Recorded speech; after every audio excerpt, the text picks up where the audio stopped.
မဟုတ်လို့ရှိရင်လည်းကိစ္စမရှိပါဘူးကျွန်တော်တို့က9နှစ်10နှစ်15နှစ်ဆောင်ရွက်မဲ့ပါတီပဲကျွန်တော်တော့ပြောထားတယ်နေချင်းဆွေးနွေးပွဲကျွန်တော်မခေါ်နဲ့လို့ကျွန်တော်လည်းမကြိုက်သူတို့မှာစပွဲတွေဂျားတွေကနေခါတီးတဲ့အတွေ့အကြုံတွေကိုအများကြီးကြော်ဖြတ်ပြီးလာတာဖြစ်တဲ့အတွက်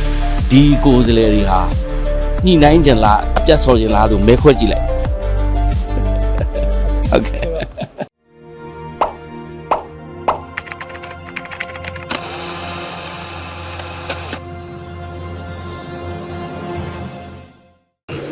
ဒီလာမင်းငါးနဲ့အတွဲမှာအကေရိုပါတီကပေးထားတဲ့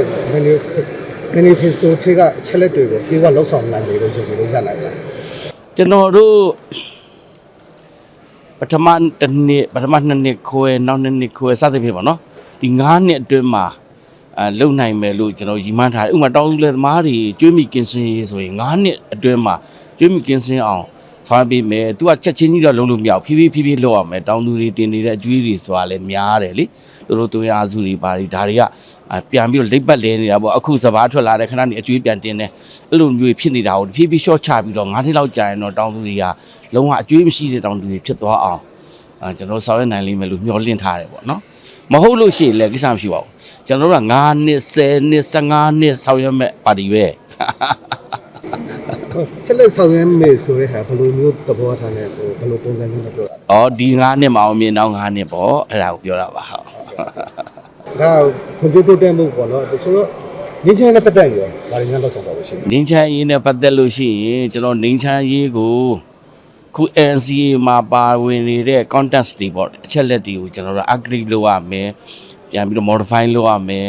သူတို့ကိုကျွန်တော်တို့က time frame ပေးရမယ်မင်းတို့ပဲချင်းဟိုဟာဖြစ်ကွာရပါတယ်ဆိုလဲပုံစံမျိုးမဟုတ်ဖ ೇನೆ သူတို့ကို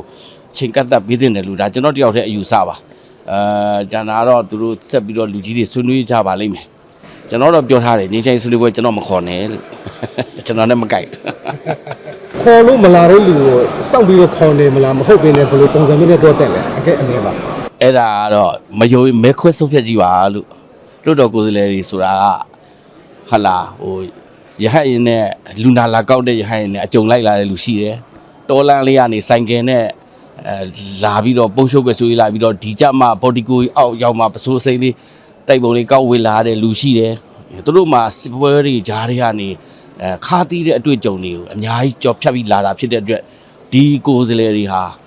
ညှိနှိုင်းကြလားအပြတ်ဆော်ကြလားလို့မဲခွဲကြည့်လိုက်ဟုတ်ကဲ့